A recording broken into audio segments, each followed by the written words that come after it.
모든 사람이 구원을 받으며 진리를 아는 데에 이르기를 원하시는 하나님의 간절한 소망을 따라 이 땅에서도 하늘의 행복을 누리는 범사에 감사하는 오늘 보내시기를 축복합니다. 삶의 행복을 주는 이야기 6번째 시간입니다. 출애굽기 20장 13절에는 살인하지 말라라는 계명이 나옵니다. 이 계명 속에서 하나님께서 우리를 얼만큼 사랑하시는지 그분의 복음을 살펴보겠습니다. 선생님이여, 이 여자가 가늠하다 현장에서 잡혔나이다. 모세는 율법에 이러한 여자를 돌로 치라 명하였거니와 선생님은 어떻게 말하겠나이까? 서기관들과 바리새인들이 음행 중에 잡힌 여자를 끌고 와서 예수님께 이렇게 물었습니다. 바리새인은 자기를 의롭다고 믿고 다른 사람을 멸시하는 자들로 서서 따로 기도하여 이르되, 하나님이여, 나는 다른 사람들 곧 토색, 불의, 간음을 하는 자들과 같지 아니하고 이 세리와도 같지 아니함을 감사하고 있던 자들이었습니다. 사실 그도 그럴 것이 바리새인은 분리된 자, 구별된 자라는 뜻으로 율법을 지극히 세심하게 지키면서 불결한 것, 부정한 자들로부터 자기들을 분리하려고 했던 사람들입니다. 예수님께서도 바리새인들의 의를 일정 부분 인정하셨습니다. 그러나 그것이 구원을 이루지는 못합니다. 율법을 지키는 것이 의가 되지 않으며 죄를 짓지 않는 것이 의를 이루는 것은 아니기 때문입니다. 1964년 키티 제노비스가 뉴욕시의 자기 집 근처에서 오전 3시 30분 강도에게 살해당했다. 그녀가 격렬하게 저항을 했기에 강도와의 사투는 30분 이상 계속되었는데 주변의 40가구에서 그 소리를 들었으나 어느 누구도 그녀를 구하려고 하거나 경찰에 신고하지 않아 그녀는 그대로 강도에게 살해당했다. 타임지에 실린 기사입니다. 이 사건을 계기로 심리학 용어 방관자 효과라고 하는 제노비스 신드롬이 생겼습니다. 주위의 사람들이 많을수록 어려움에 처한 사람을 돕지 않게 되는 현상입니다. 그러나 정작 문제는 주위에 많은 사람이 있어도 어느 누구 하나 돕지 않았다는 것입니다. 의인은 없나니 하나도 없기에 바리새인의 의인은 구원이 될 수 없습니다. 그래서 바리새인처럼 살아낼 수 없는 보통 사람들인 우리에게는 오히려 희망의 복음이 됩니다. 바리새인에 뒤지지 않는 열정의 제자였던 베드로는 자신의 의가 완전할 수 없음을 철저히 깨달았을 뿐 아니라 예수님의 사랑의 용서와 구원을 깊이 체험하고는 사랑은 허다한 죄를 덮느니라라고 고백했습니다. 어리석은 바리새인들처럼 분리하여 나를 세우지 말고 나를 높이려 허물을 가운데에 세우지도 맙시다. 오직 내 삶 가운데에 예수님의 사랑을 세워 사랑으로 구원이 이루어지는 아름다운 오늘이기를 소망해 봅니다. 음행 중에 잡힌 여자의 운명이 분명 자신을 책잡아 곤란하게 하려는 불순한 의도로 마련된 위험임을 아시면서도 예수께서 몸을 굽히사 손가락으로 땅에 쓰셨습니다. 이 모습이 너무도 아름답습니다. 모세에게 악을 용납하지 않도록 십계명을 써서 주신 분이 바로 이 예수님, 그분이셨습니다.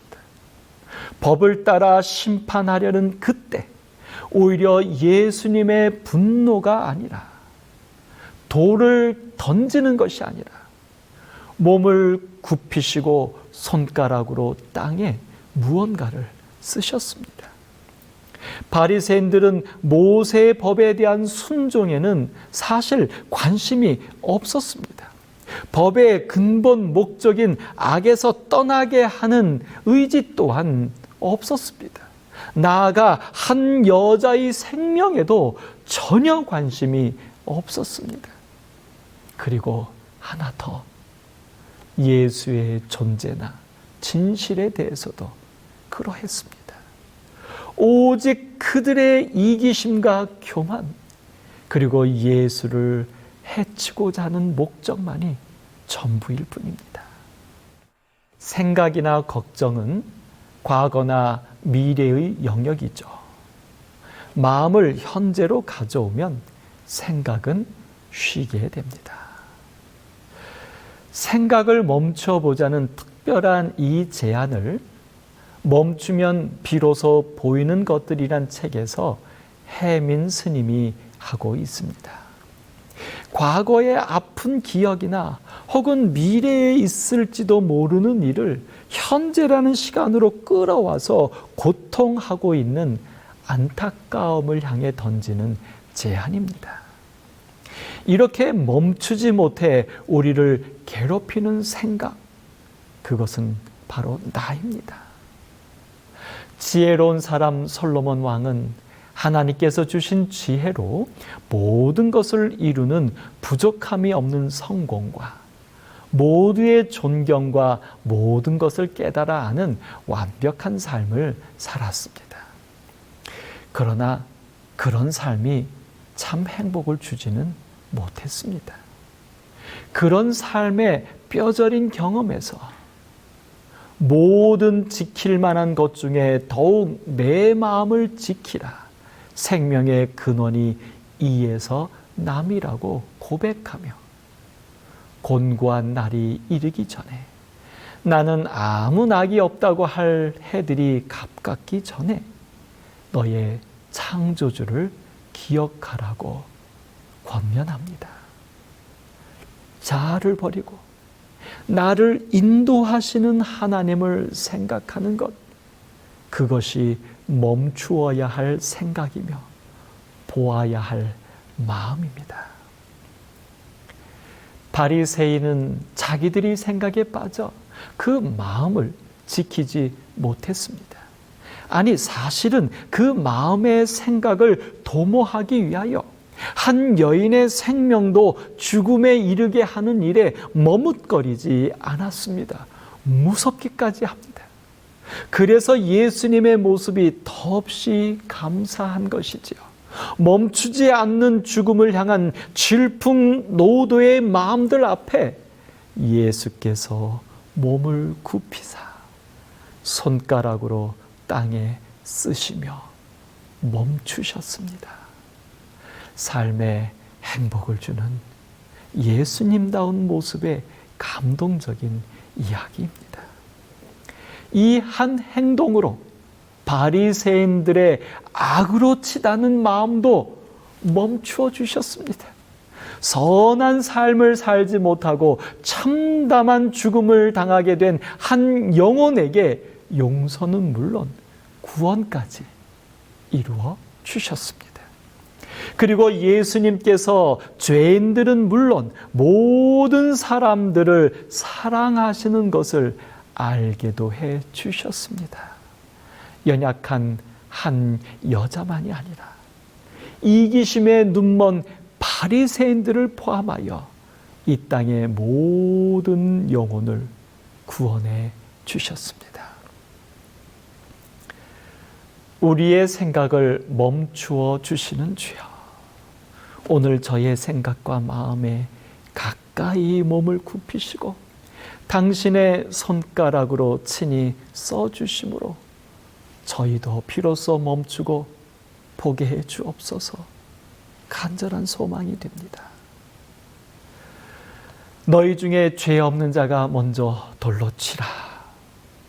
예수님은 돌을 들고 사리가 가득한 그들에게 말씀하셨습니다. 내용을 떠나 예수님의 음성이 어떠했을까요?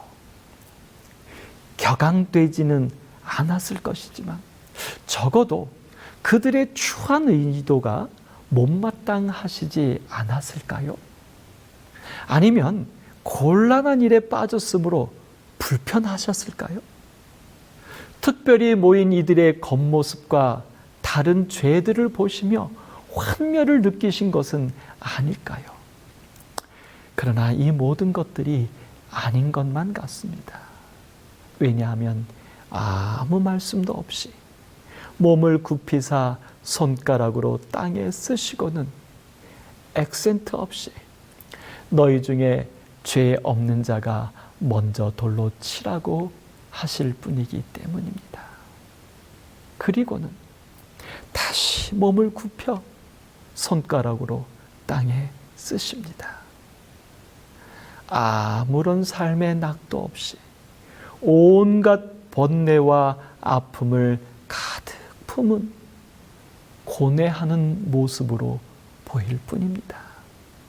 비단 저의 사견일 뿐일까요? 진퇴양난도 사면초가도 아닌 그나마 좌불안석에 가까울까? 가인이 그의 아우 아벨을 쳐 죽였을 때 여호와께서는 내 아우 아벨이 어디 있느냐라고 찾아오셨습니다.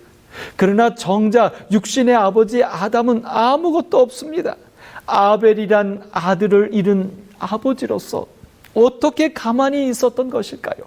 오히려 성경은 아담이 자기 아내와 동침함에 그가 아들을 낳아 그의 이름을 셋이라 하였으니 이는 하나님이 내게 가인이 죽인 아벨 대신에 다른 씨를 주셨다고 기록할 뿐입니다.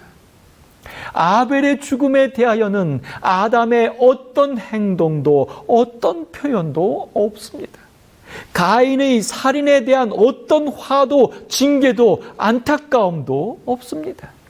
그저 유구무원의 잿빛 잿더미에 앉아 가슴을 치며 내 탓이오라고 울부짖지 않았을까요? 바로 자신의 죄의 결과로 아벨이 죽었고 가인은 살인자가 된 것이니까요. 누구를 탓하며 누구를 훈계할 수 있었을까요? 예수님의 마음입니다. 너희 중에 죄 없는 자가 먼저 돌로 치라는 말씀은 고통과 안타까움의 신음이셨습니다.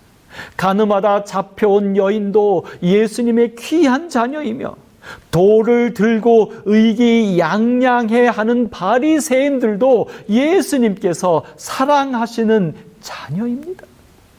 예수님은 하늘의 영광을 버리고 그들을 찾아오셨는데 정작 그들은 예수 자신을 빌미로 죽음의 길에 서 있는 것입니다. 괘씸함이 아니라 안타까움을 넘어 몸서리 쳐지는 고통입니다. 안타깝지만 이것이 삶에 행복을 주는 생명의 이야기입니다. 그들은 예수님께서 손가락을 움직이며 글을 쓰실 때마다 숨겨진 자신의 죽을 죄가 기록되는 것을 보았습니다. 이럴 때 일반적으로는 자신의 죄를 숨기기 위하여 더 악하게 행동하게 됩니다. 그러나 이상하게도 그들은 양심의 가책을 느껴 어른으로 시작하여 젊은이까지 하나씩 떠나갔을 뿐입니다. 급기야 오직 예수와 그 가운데 섰는 여자만 남게 됩니다. 여인이 살게 되었을 뿐 아니라 돌을 들어 이기적인 동기로 살인까지 저지르려던 그들 모두를 예수님은 구원해 주신 것입니다. 또 너희가 열심으로 선을 행하면 누가 너희를 해하리요? 바울의 주장입니다.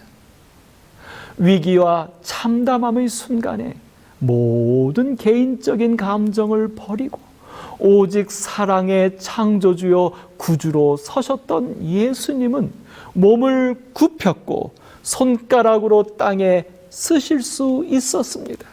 그리고 누가 보아도 사랑과 위엄이 배어나오는 목소리로 죄 없는 자가 먼저 돌로 치라고 말씀하셨던 것입니다. 이런 예수님의 모습에 모든 이기심도 모든 악한 목적도 녹아내리게 되었던 것입니다. 오늘 나의 이기적이고 비양심적인 마음에 꺼리낌이 되어 회개에 이르도록 몸을 굽히신 예수님을 뵙게 되기를 소망해 봅니다. 회개로 이끄시는 손가락으로 나의 양심에 써주시기를 간구합니다. 여자여, 너를 고발하던 그들이 어디 있느냐? 너를 정죄한 자가 없느냐? 반전입니다.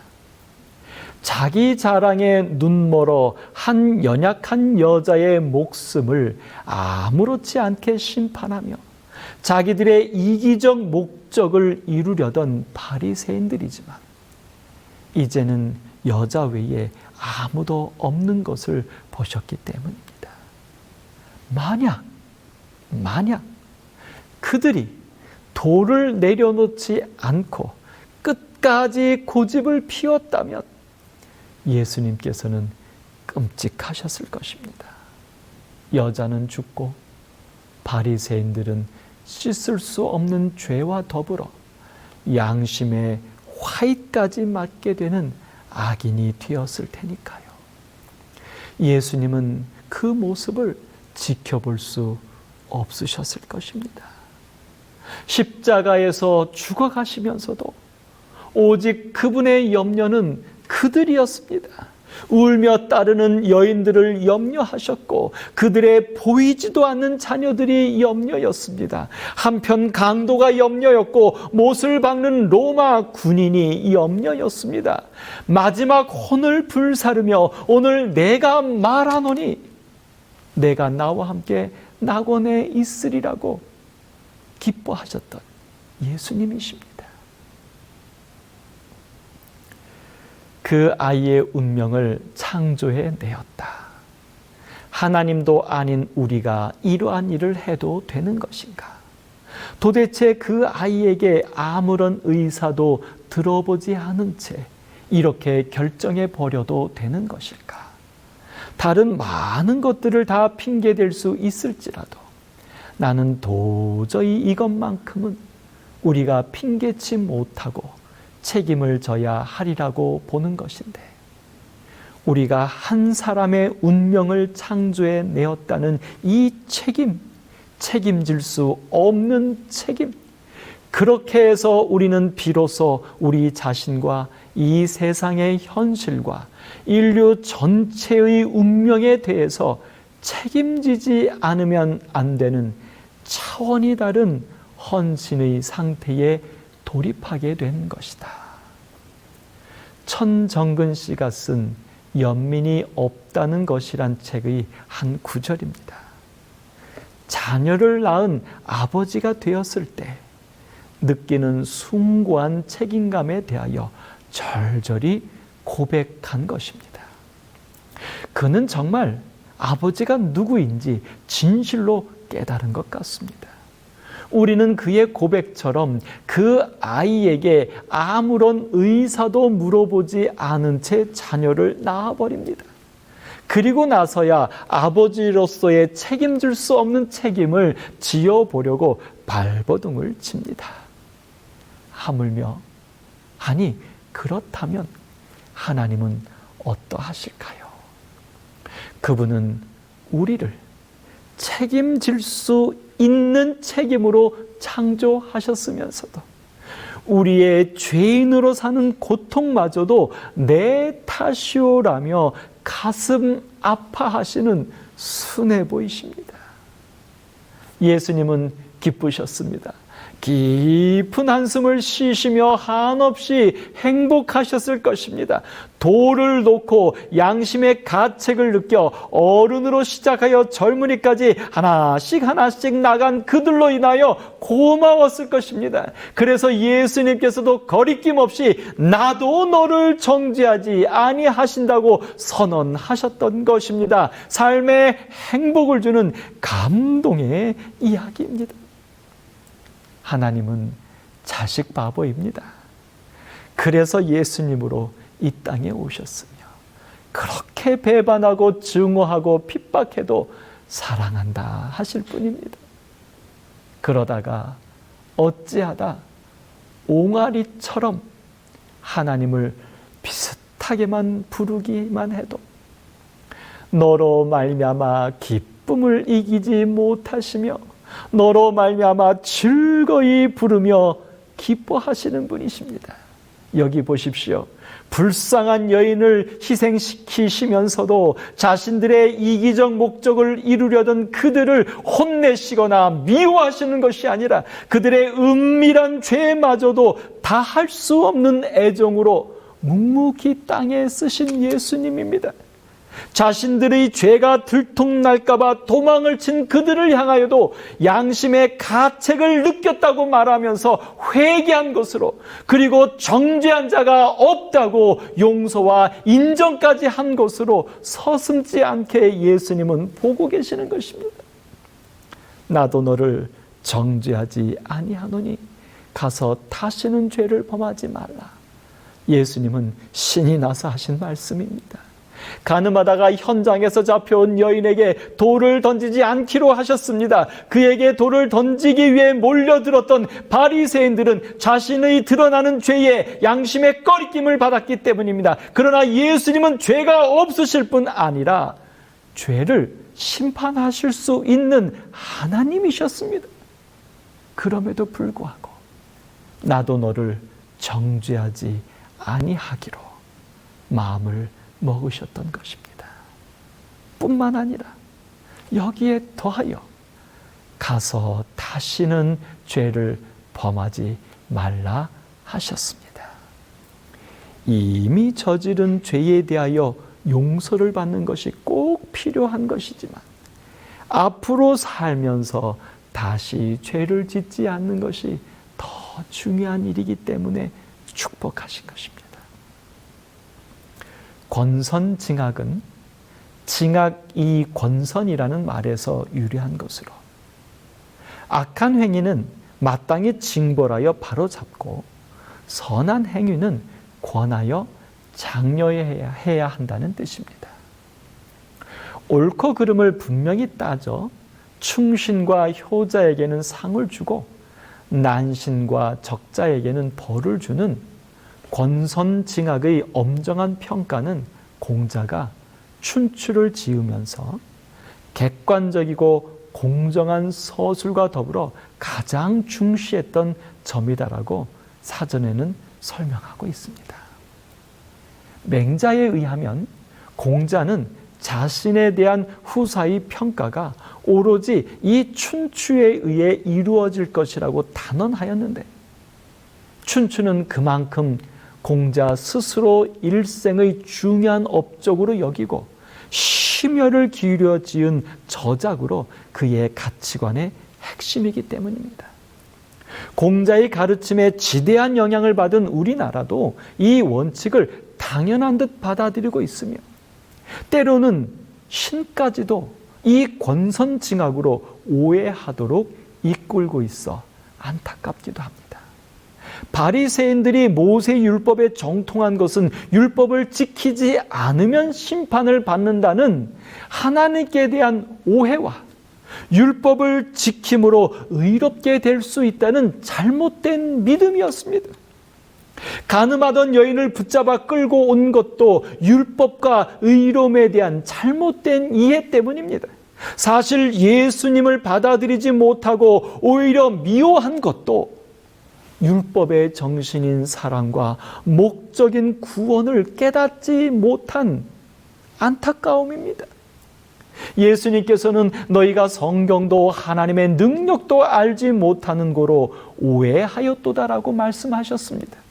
죄는 미워하되 사람은 미워하지 말라는 말은 교부 아우구스티누스가 쓴 서신의 한 구절에서 나오며 기독교 사상의 핵심입니다.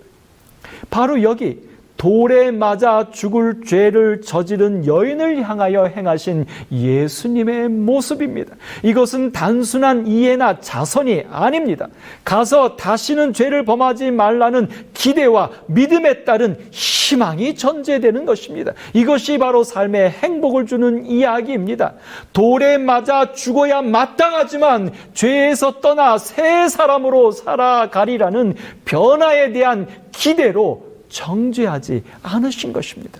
하나님은 단순히 권선징악의 냉혹한 심판자가 아니라 더 나은 미래를 기대하시고 도모해 주시는 인도자이시기 때문입니다. 감사한 것은 위대한 스승 공자의 권선징악 사상에서 공자의 구대손인 공부는 공총자라는 책에 죄를 범한 그 마음은 미워해도 그 사람을 미워하지는 않았다라고 썼습니다. 그렇습니다. 악을 징계하는 이유는 사람을 위한 것이어야 합니다. 예수님은 악에서 사람을 구원하여 선하고 행복한 삶을 살도록 자신의 생명까지 주시는 것입니다. 모든 존재하는 것은 아름답다는 말은 참 우리에게 희망을 줍니다. 그래서 아름답다는 말이 예쁘다, 보기에 좋다로 퇴색된 것은 안타깝습니다. 아름답다는 말의 여러 어원 중에 제가 좋아하는 한 학설이 있습니다. 아는 알이 알로서 씨를 의미하고 름은 음으로서 음투다라고 말합니다. 그래서 아름답다는 알움답다입니다. 그러므로 보기에 좋다가 아니라 씨가 움트다라는 말입니다. 다시 말해 생명이 있다면 모두 아름다운 것입니다. 살인하지 말아야 하는 것은 존재하는 모든 것에는 하나님께서 이렇게 함께 하시기 때문인 것입니다. 살인하지 말라, 생명을 귀히 여겨라, 하나님이 그 생명과 함께 하십니다. 삶에 행복을 주는 이야기였습니다.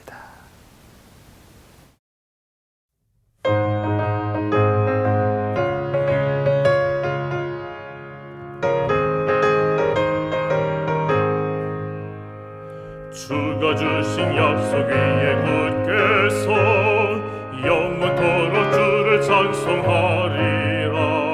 소리 높여 주께 영광 돌리며 약속 믿고 굳게 서리라. 굳게 서리 영원하신 말씀 위에 굳게 서리. 굳게 서리 그 말씀 소망 위에 서리라. 주가 주신 약속 위에 굳게 서 세상 염려 내게 엄습하여도 말씀으로 힘써 싸워 이기며 약속 믿고 굳게 서리라.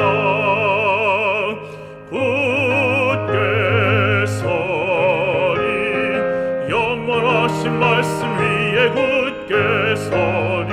굳게 서리 그 말씀 소망 위에 서리라. 주가 주신 약속 위에 굳게 서 영원하신 주의 사랑 힘입고 성령님의 도움으로 이기며 약속 믿고 굳게 서리라. 굳게 서리 영원하신 말씀 위에 굳게 서리. 굳게 서리 그 말씀 소망 위에 서리라.